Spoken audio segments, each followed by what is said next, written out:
आ जाओ। हमारा cell of goods act का लास्ट चैप्टर मच्छर सा है, बिल्कुल बिल्कुल मच्छर सा है। मच्छर समझो ना, इतना सा, तो इतना सा चैप्टर है ये। इस चैप्टर में हम क्या क्या सीख लेंगे? ऑक्शन सेल का कॉन्सेप्ट पता चल जाएगा। एक वर्ड है pretended bidding, reserve price, knockout agreement, upset price, damping, incidents of taxation. ये 4 5 6 चीज़ों के बारे में हमें इस एक्ट से पता चल जाएगा, इस चैप्टर से।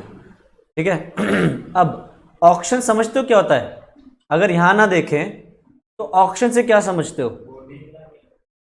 नीलामी। नीलामी का मतलब है आप जब सामान किसी का बेचते हो और बोली लगवाते हो। तुम लोगों में से किसी ने वो देखी है? अब एक मूवी है वेलकम, वेलकम मूवी देखी है अक्षय कुमार वाली? हाँ, उसमें याद है एक नीलामी का सीन आता है। क्या होता है? एक पेंटिंग होती है, ठीक है, तो पेंटिंग में एक गधा घोड़ा होता है और उसके ऊपर भी एक गधा बैठा होता है, ठीक है, और इसकी नीलामी चल रही होती है ना? तो उस नीलामी में क्या हो रहा होता है?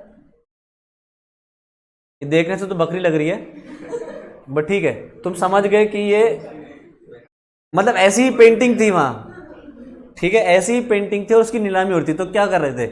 वो बोली लगवा रहे थे और एक एक करके अलग अलग लोग इतने की बोली, एक वो पर्ची सी उठाते हैं कि भाई ये नंबर है, तो ये नंबर, उसमें ना क्या होता है, एक प्ले कार्ड उठाते हैं, प्ले कार्ड बोलते हैं उसको, तो उसमें नंबर होता है 21 22 23। तो ये जो नाम होते हैं ना, जितने भी लोग बिडिंग करते हैं सबका एक लिस्ट में नाम आ जाता है। तो उस लिस्ट में आपका कौन सा नंबर है, लिस्ट में कौन सा नंबर है, अगर आप छठे नंबर पे हो तो आपको 6 नंबर का प्ले कार्ड मिलेगा। आपकी लिस्ट में छठा है तो आपको छठे नंबर का प्ले कार्ड मिला। आपने उठाया कि मैं 6th वाला पर्सन हूं लिस्ट में जो बिड कर रहा है और इतनी बिड कर रहा है, ठीक है, ऐसे होता है। तो बोली लगाएगा, तो उस बोली में एक दूसरे को काउंटर करते हैं। एक बंदा बोलता है 2 लाख, एक बंदा बोलता है 2 लाख 10, 2.5 लाख, 3 लाख। तो बिडिंग पे बिडिंग चल रही होती है और फाइनली क्या होता है, जब एक फाइनल प्राइस डिसाइड हो जाती है, तो कैसे डिसाइड होता है कि फाइनल प्राइस है ये? हाँ, 1 2 3 ऐसे होता है ना। 2.5 लाख एक, मान लो किसी ने 2.5 लाख बिडिंग करी, 2.5 लाख 2, 2.5 लाख 3, और एक हथौड़ा मार देता है वो, ऐसे ही होता है। तो ऑक्शन सेल में यही होता है कि जब बिडिंग होती है तो बिडिंग के आगे 1 2 3 गॉन, या फिर बोलते हैं गोइंग गोइंग गॉन, मतलब जा रहा है, जा रहा है, गया, ठीक है। और कैसे डिसाइड होगा कि बिक गया? फॉल ऑफ द हैमर, ठीक है। तो ऑक्शन के अंदर फॉल ऑफ द हैमर और बिड कैसे लगेगी, एक एक करके अपने हिसाब से लगाएंगे और चलेगा कैसे, गोइंग गोइंग गॉन या 1 2 3, और आगे लास्ट में वो जाएगा। तो देख लो, गोइंग गोइंग गॉन, 1 2 3, और फॉल ऑफ द हैमर, किधर गया फॉल ऑफ द हैमर?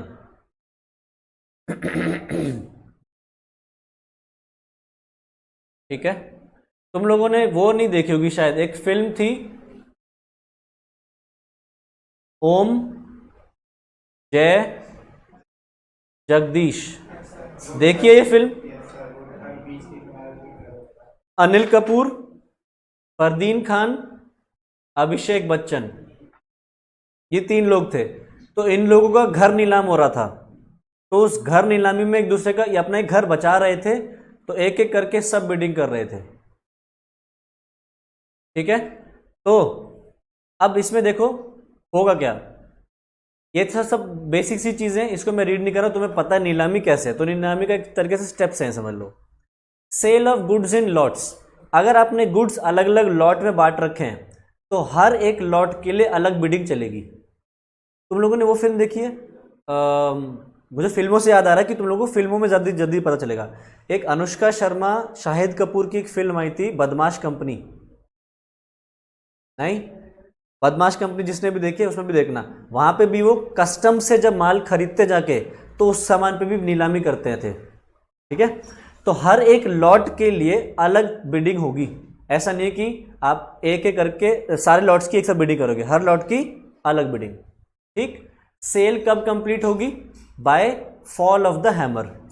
अच्छा, जिसने भी बिडिंग करनी है वो अपना एक सिक्योरिटी अमाउंट डिपॉजिट कराएगा। ऐसा नहीं है कि अपने जो मर्जी आके खड़ा हो गया।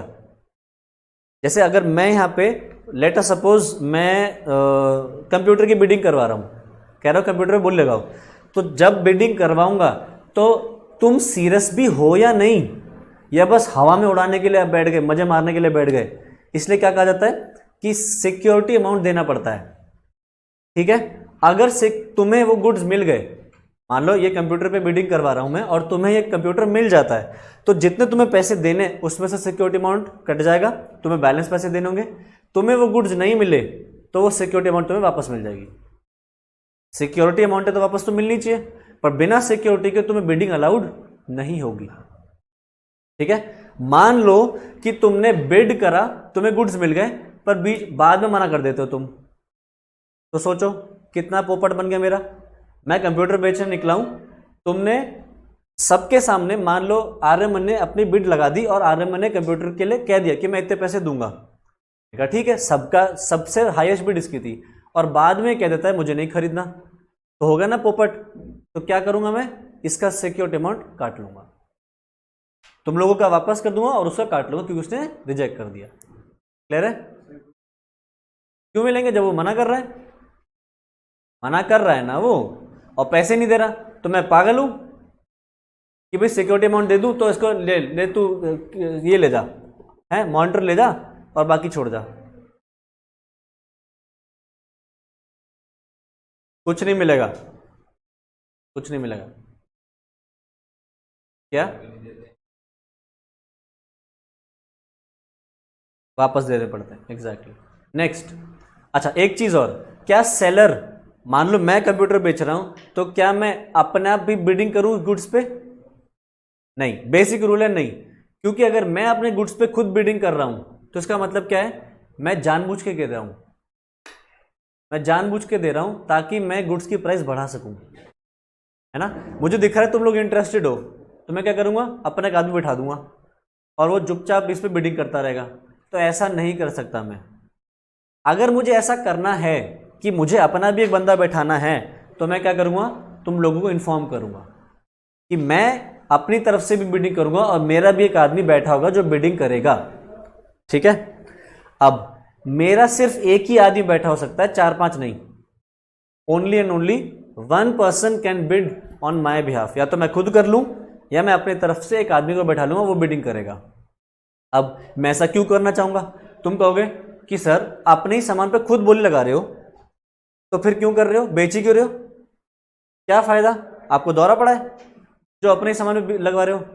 मैं कब करूंगा, जब मुझे दिख रहा है कि सामान की प्राइस बढ़ नहीं रही, मैं बेचना चाहता हूं महंगा, और मुझे जो मैं जिस प्राइस पे एक्सपेक्टेड प्राइस रख रहा हूं मेरे मन में जो है कि इतना मिल जाए, वो नहीं बढ़ रही, या फिर तुम लोगों ने आपस में, मतलब मान लो पीछे की पूरी रो ने एक आपस में एक अग्रीमेंट बना लिया जिसको बोलते हैं नॉकआउट अग्रीमेंट।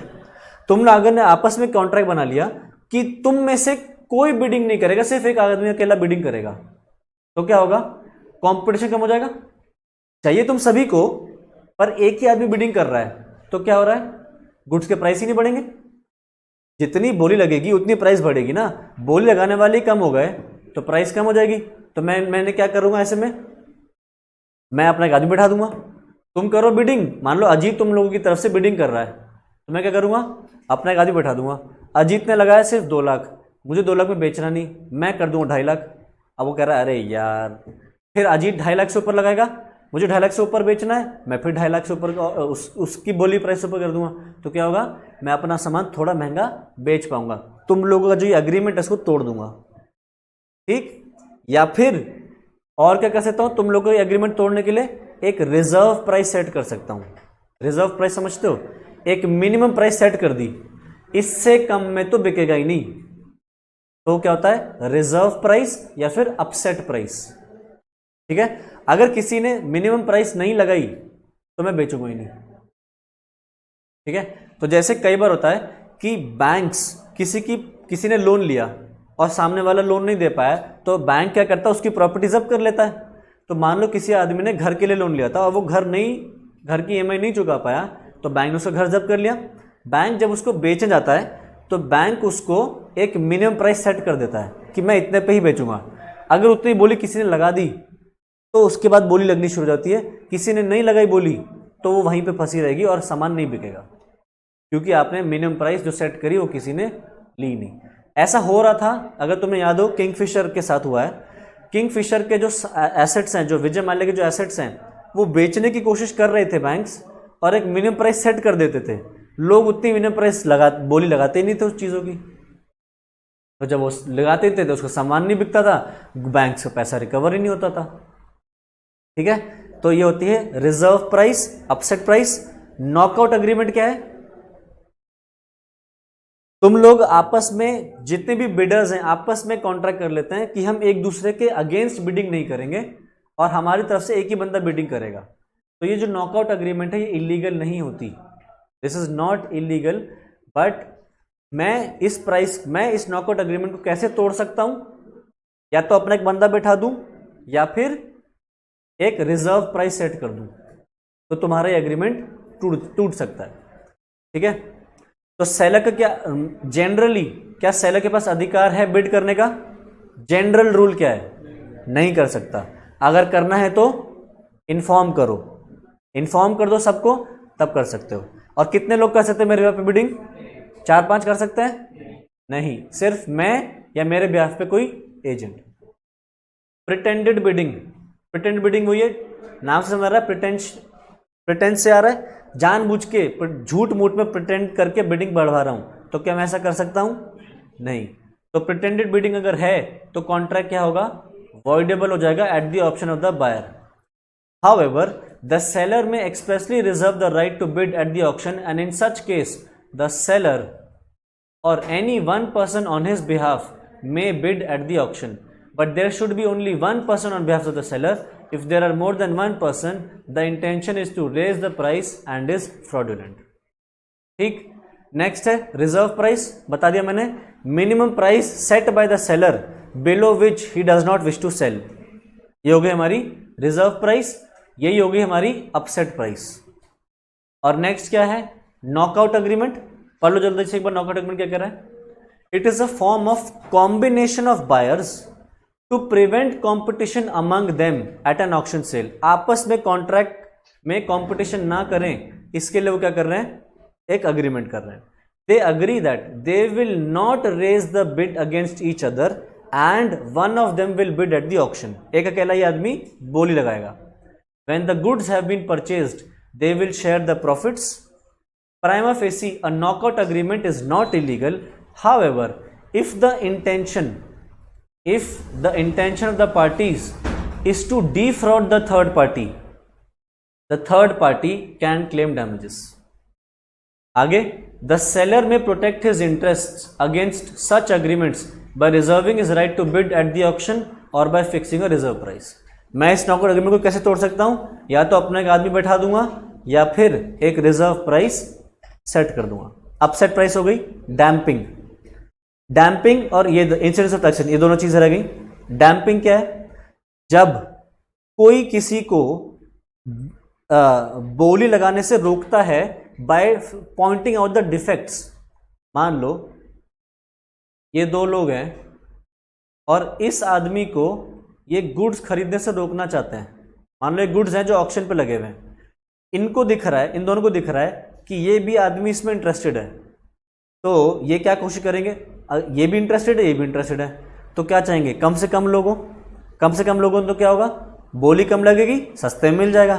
तो ये क्या करते हैं? ये ना मान लो इस गुड्स के अंदर डिफेक्ट दिखाने लगते हैं, इसमें ये डिफेक्ट है, उसमें वो डिफेक्ट है, ये प्रॉब्लम है, वो प्रॉब्लम है। तो डिफेक्ट दिखाने से क्या कर रहे हैं? कोशिश कर रहे हैं कि इसको ना ये खरीद ना पाए। तो क्या है? यह है डैम्पिंग। और अगर डैम्पिंग होती है तो सेलर इन गुड्स को विड्रॉ कर सकता है कि मैं नहीं बेचूंगा, क्योंकि यहां पे कुछ लोग ऐसे हैं जो गुड्स के अंदर मतलब घपला कर रहे हैं, गुड्स का किसी और को खरीदने से रोकने का प्रिवेंशन कोशिश कर रहे हैं। या फिर अगर कोई ऐसी कोशिश करता है कि जो बिडर्स हैं वो जहां नीलामी हो रही है वहां पहुंच ही ना पाए, अगर कोई आदमी ऐसी कोशिश करता है कि इन गुड्स को नीलाम होने ही ना दिया जाए, कैसे? यहां जब बोली लगाने के लिए कोई पहुंचेगा ही नहीं तो सामान बिकेगा ही नहीं, तो प्रिवेंट किया जाए अगर बिडर्स को लोकेशन पे पहुंचने के लिए, तो सेलर क्या कर सकता है? गुड्स को विड्रॉ कर सकता है। ठीक है, पढ़ो। डैम्पिंग कैसे होगी? Poynting out the defects in the goods, या फिर taking the intending buyers away from the place of auction. ठीक है, जो जहां पे ऑक्शन हो रहा है वहां से आप उनको दूर ले जाते हो। Damping is illegal and the auctioneer can withdraw the goods from the auction sale in case he observes that damping is being resorted to. Puffer कौन है? Puffer means a person who is appointed by the seller to raise the price by fictitious bids. एक puffer एक इंसान को बोलते हैं, वो एक कौन इंसान है? जो झूठी मूठी बिड लगा के प्राइस बढ़ाना चाह रहा है, उसको क्या बोलेंगे हम? पफर। और last, incidents of taxation. Incidents of taxation देखो कह रहा है, इजी सा है। मान लो ये सेलर है और इसके पास ये गुड्स हैं, ठीक है, और ये ऑक्शन हो रहा था इन गुड्स का, तो इसने ये गुड्स पे बिड लगाई और ये बायर बन गया। ठीक है, तो जब इन गुड्स पे बिडिंग लगा रहा था तो इन गुड्स पे टैक्स नहीं लग रहा था, मतलब टैक्स नहीं था, जीएसटी नहीं था, एक्साइज ड्यूटी में से कुछ नहीं था, या सर्विस टैक्स नहीं था, वैट नहीं था, कोई भी टैक्स, कुछ जो भी था वो उस पर टैक्स नहीं लगता था। पर जब इनके बीच अग्रीमेंट होने लगा या जब एक्चुअल में सेल होने लगी तो इन गुड्स के ऊपर टैक्स अगर एप्लीकेबल हो गया तो क्या होगा? जब यहां पे बिडिंग करी थी तब तो टैक्स नहीं था, पर बाद में टैक्स लगने लग रहा है, तो सेलर को इन गुड्स को टैक्स के साथ इंक्लूड करके बेचना होगा। ठीक है, पहले नहीं था, पर बाद में जब कॉन्ट्रैक्ट परफॉर्म होने की बारी है तब टैक्स लग रहा है तो टैक्स कलेक्ट करना पड़ेगा। या फिर मान लो पहले टैक्स लग रहा था 10% से, अब बाद में जब कॉन्ट्रैक्ट परफॉर्म करने की बारी आई तो टैक्स का रेट हो गया 12%, तो इनको 12% से टैक्स लगाना पड़ेगा सेलर को। उल्टा भी हो सकता है, टैक्स यहाँ 10 है और यहाँ 6% हो जाए तो फिर 6% से। अगर वो बचना चाहते हैं कि टैक्स में जो चेंजेस हो रहे हैं उनसे बचना चाहते हैं तो ये बात फिर पहले से लिख के रखो कॉन्ट्रैक्ट में। क्या लिखो? जब यहाँ पे जब इनका कॉन्ट्रैक्ट पहले हो रहा है उस समय पे, उसी समय पे लिख दो कि आगे चल के अगर टैक्स में कोई रिवीजन होगा, चेंज होगा, तो हम पे एप्लीकेबल नहीं होगा, हम एप्लीकेबल नहीं करेंगे। तो फिर जो पहले था वो हो जाएगा, टैक्स नहीं था तो नहीं लगेगा, टैक्स 10 से था तो 10 ही लगेगा, चाहे 12 हो जाए चाहे 6 हो जाए। ठीक है, तो देखो क्या कह रहा है, where after a contract has been made, contract हो चुका है बट परफॉर्म नहीं हुआ है, but before it has been performed tax revision takes place, the parties would become entitled to readjust the price of the goods accordingly. Taxes covered are custom tax, custom duty बोलते हैं, goods and services tax यानी कि GST, and any tax payable on manufacture sale और purchase of goods. कोई भी tax जो manufacture पे, जो टैक्स मैन्युफैक्चरिंग पे लगता है उसको बोलते हैं एक्साइज ड्यूटी। ठीक है, पर ये रेलेवेंट नहीं है, इससे मैंने छोड़ दिया। ठीक है, तो कस्टम ड्यूटी हो, जीएसटी हो, एक्साइज ड्यूटी हो, वैट हो, सर्विस टैक्स हो, जो भी है। सर्विस टैक्स तो लगेगा नहीं क्योंकि गुड्स के ऊपर गुड्स सर्विस टैक्स लग नहीं सकता, सर्विसेज के ऊपर लगेगा तो सर्विस टैक्स नहीं आता यहाँ पे। The buyer would have to pay the increased price if tax increased and would be entitled to benefit of reduction if taxes are curtailed. Curtail मतलब रिड्यूस हो गए। Thus, the seller may add the increased taxes in price. The effect of provision can, however, be excluded by an agreement to the contrary. It is open to the parties to stipulate anything about the incidence of taxation. अगर आप contract में specifically लिख दो कि भाई future में जो tax में चेंजेस आएंगे वो हम एप्लीकेबल नहीं करेंगे इस कॉन्ट्रैक्ट पे, तो फिर नहीं होंगे। अदरवाइज अगर आपने कॉन्ट्रैक्ट में नहीं लिखा तो टैक्स में जो भी चेंजेस आएंगे वो आपको एप्लीकेबल हो जाएंगे। ठीक है, तो हमने सारी चीजें देख ली। पहला है sale of goods in lots, अलग अलग बिकेंगे। कंप्लीशन ऑफ सेल, सेल के कंप्लीट होगी। Fall of the hammer, security amount देना पड़ेगा हर एक बिडर को। सिक्योरिटी अमाउंट फॉरफिट हो जाएगी अगर बाद में वो मना कर दे मैंने गुड्स नहीं खरीदने। ठीक, सिक्योरिटी अमाउंट सबकी वापस हो जाएगी जिन जिन को भी गुड्स नहीं मिले हैं। सेलर्स राइट टू बिड, क्या सेलर गुड्स पे बिडिंग कर सकता है? नहीं। कब कर सकता है? जब वो पहले से इन्फॉर्म कर दे। कितने लोग बिडिंग कर सकते हैं? एक से ज्यादा नहीं। प्रिटेंडेड बिडिंग, क्या प्रिटेंशियस बिडिंग कर सकते हैं? नहीं कर सकते। प्रिटेंशियस बिडिंग करोगे तो कॉन्ट्रैक्ट क्या हो जाएगा? वॉइडेबल हो जाएगा at the option of the buyer. But अगर आपने बता दिया है तो एक आदमी बिडिंग कर सकता है पर एक से ज्यादा नहीं कर सकता। फिर हमने देख लिया रिजर्व प्राइस क्या है? Minimum price below which the seller is not ready to sell the goods.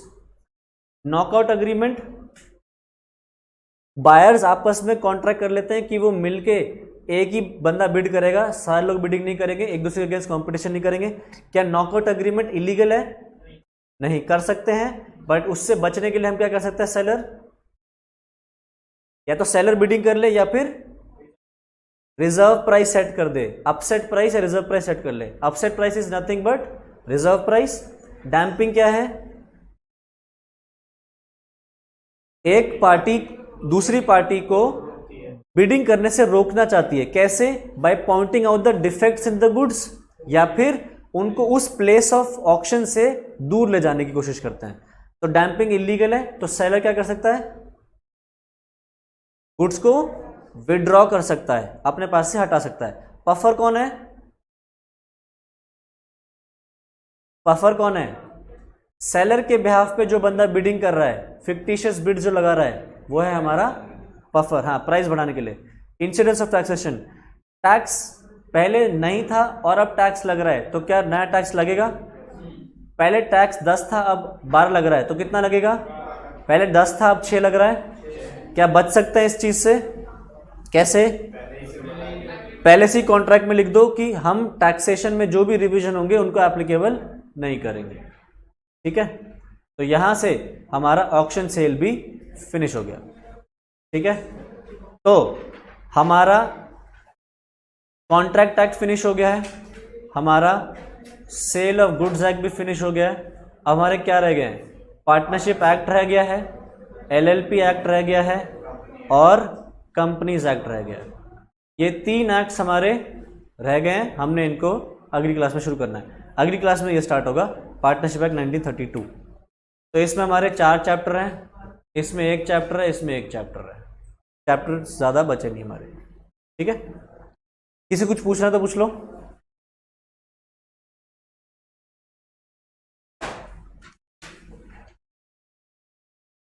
Question है किसमें? Auction cell.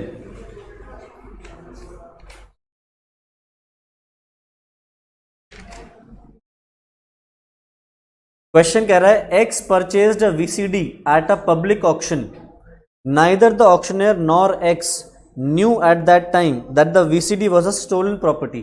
In such a case, the true owner, देखो सवाल क्या है?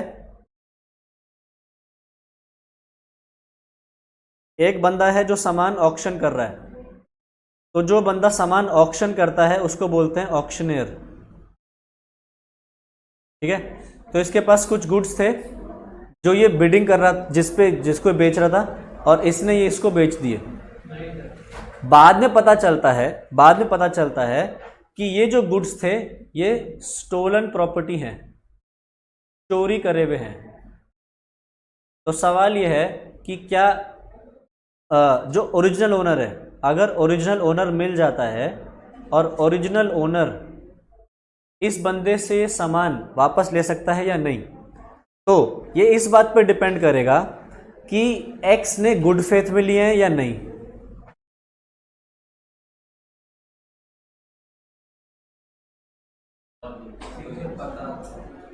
नॉर एक्स नॉर वो। अब ओरिजिनल ओनर इससे गुड्स नहीं ले सकता वापस, रीजन बीइंग क्योंकि इसने गुड फेथ में खरीदे हैं। बट जो ये ऑप्शन है, ये जो ऑप्शन है इन ऑप्शन में कहीं नहीं दिया। देखो हमने पीछे पढ़ा था सेल ऑफ गुड्स एक्ट में, a person can not transfer a better title than he already has.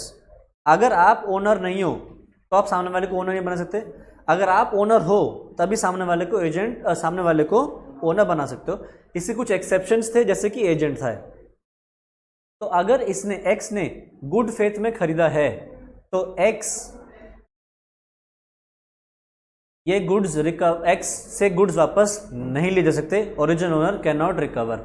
Original owner इसके पास जा सकता है और इससे पूछ सकता है ये कहां से लाया, और कोशिश कर सकता है ट्रैक करने की ओरिजिनल ओनर, ठीक है।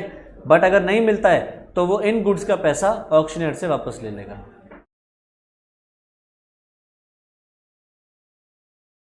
फ्रॉड तो है नहीं। फ्रॉड होने के लिए क्या है, इंटेंशनल डिसीव होना चाहिए। फ्रॉड के अंदर वर्ड क्या है, इंटेंशन होना चाहिए टू डिसीव, पर इसकी तो इंटेंशन ही नहीं थी। He was not aware of the fact that the goods were stolen property. तो फिर ये कहां से लाया, इसको कहां से मिले, वो ये खुद पता करेगा, ठीक है। नहीं पता कर पाता तो ओरिजिनल ओनर ऑक्शनियर से पैसे रिकवर कर लेगा। ऑप्शन दिया नहीं उन्होंने, बात सिर्फ इतनी है, ठीक है। Recover the goods from x, तो इस वजह से दिया क्योंकि और कोई ऑप्शन नहीं है। वैसे नहीं रिकवर कर सकता क्योंकि अगर एक्स ने गुड फेथ में लिया है तो कुछ नहीं कर पाएगा, ठीक है। तो और किसी कुछ पूछना है? नहीं, चलो